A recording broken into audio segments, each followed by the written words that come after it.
Morning students, today I will explain chapter 4 executive.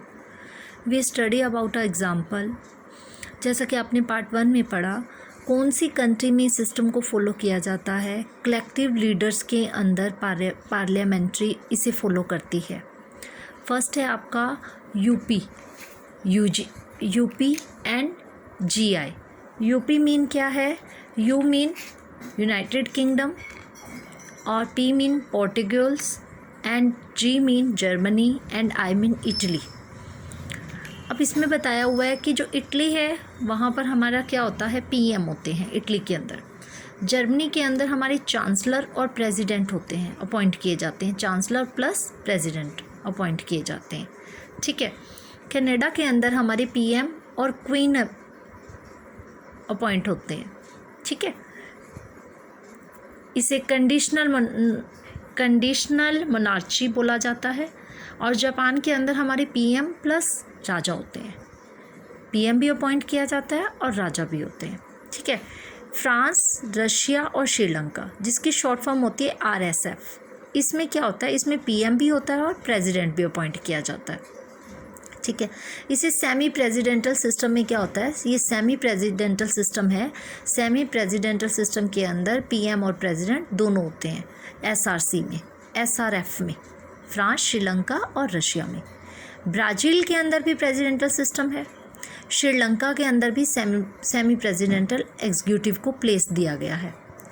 President और PM दोनों हैं इसमें। 1978 के अंदर प्रेसिडेंट को इलेक्ट किया गया बाय द पीपल, लोगों के द्वारा इलेक्ट किया गया 6 ईयर्स के लिए। ठीक है। 6 ईयर्स मीन, टेन्योर मीन होता है कि इनका टाइम पीरियड, टर्म्स होती हैं, कंडीशंस होती हैं कि 6 ईयर्स के लिए है। अपनी स्टेट को रिप्रेजेंट भी करते हैं।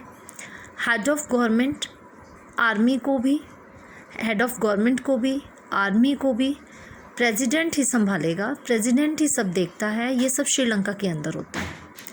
प्रेसिडेंट जो है वो पीएम बनाएगा। पीएम जो भी है, जिनकी भी मेजॉरिटी है लेजिस्लेचर के अंदर, वो पीएम बनाता है। अब इसको रिमूव करने का क्या मेथड होता है? रिमूव करने का जो मेथड होता है कि टोटल एमपी और एमएलएस, टोटल एमपी का अगर 2/3 पार्ट इस चीज़ के लिए रेडी है कि वो रिमूव करना चाहते हैं, लोग कह रहे हैं इसे हटाना है, तो हम उसे हटा पाएंगे। अगर 2/3 पार्ट से वोटिंग कम है, 50% है ओनली, तो हम उसको नहीं हटा सकते।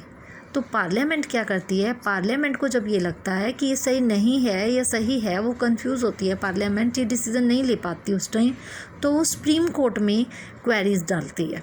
सुप्रीम कोर्ट में क्वेरी डालती है। वो किस कंडीशन पर डालती है?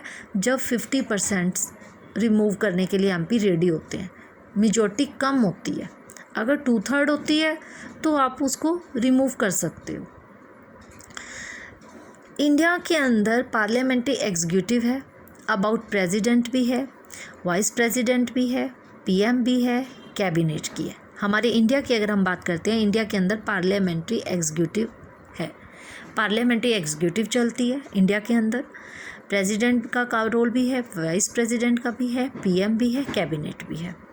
अब इसके लिए क्या बनाया हुआ है कि इन्होंने क्या किया है कि कुछ रूल्स बनाए गए हैं 1919 में और 1935 में। अब हमारे कॉन्स्टिट्यूशंस को जो इसमें रूल्स बनाए गए, ये बहुत अच्छे लगे हमारे कॉन्स्टिट्यूशंस मेकर, जिन्होंने हमारा कॉन्स्टिट्यूशन राइट किया था। इन्होंने क्या कहा, ये अकाउंटेबल होने चाहिए, रिस्पॉन्सिबल होने चाहिए, आंसरेबल होने चाहिए, अनकाउंटेबल काम ना हो यहाँ पर। जो अगर लेजिस्लेचर जो है वो एग्जीक्यूटिव को क्वेश्चन कर सकता है, फिर अगर ऐसा हुआ कि कॉन्स्टिट्यूशंस का काम हो रहा है, अनकाउंटेबल है, तो वो लेजिस्लेचर जो है वो एग्जीक्यूटिव को क्वेश्चंस कर सकता है। अब हमारे इंडिया में क्या होता है, इंडिया के अंदर क्या है, अगर कंट्री की भी आप देखते हैं, कंट्री के अंदर प्रेसिडेंट भी होता है, पीएम भी होता है, काउंसिल मिनिस्टर भी है। ओके। अब स्टेट्स की बात करते हैं तो स्टेट के अंदर गवर्नर है, सीएम होता है, चीफ मिनिस्टर और काउंसिल मिनिस्टर कंट्री में भी होता है और स्टेट के अंदर भी होता है। जब कॉन्स्टिट्यूशंस बनाया जा रहा था, बना हुआ था, तो प्रेसिडेंटल फॉर्म ऑफ सिस्टम का भी एक सजेशन आया था कि प्रेसिडेंटल सिस्टम बना दिया जाए, लेकिन उसके कुछ एडवांटेजेस भी थे और कुछ डिसएडवांटेजेस भी थे। प्रॉब्लम ये आ रही थी कि अगर प्रेसिडेंट को पावर ज़्यादा दे दी जाती है तो वो बहुत ज़्यादा पावरफुल बन जाएगा। अगर प्रेसिडेंटल फॉर्म ऑफ गवर्नमेंट हमारी बन जाती तो क्या होता, प्रेसिडेंट के पास बहुत ज़्यादा पावर हो जाती। वो क्या होता, काउंटेबल नहीं होता, फिर वो काउंटेबल नहीं होता, आंसरेबल नहीं होता। प्रेसिडेंट को काम करना होता according to council of minister. अब क्या है, according to council of minister यानी पीएम को मेन पावर मिली हुई है जो उसे फॉलो करनी पड़ती है। एक्ट 74 में बताया गया है कि इलेक्शन कैसे होते हैं, इनडायरेक्ट इलेक्शन होते हैं, क्योंकि जो स्टेट लेजिस्लेचर के अंदर हमने लीडर्स खड़े किए, एमपीएस, एमपी और हमारे एमएलएस, ये क्या करते हैं, ये रिप्रेजेंट करेंगे। और रिमूवल टाइम में क्या होता है, इम्पीचमेंट ऑफ कॉन्स्टिट्यूशन की वायलेंस की गई है कि पार्लियामेंट को स्पेशल मेजॉरिटी दी गई है पार्लियामेंट के अंदर।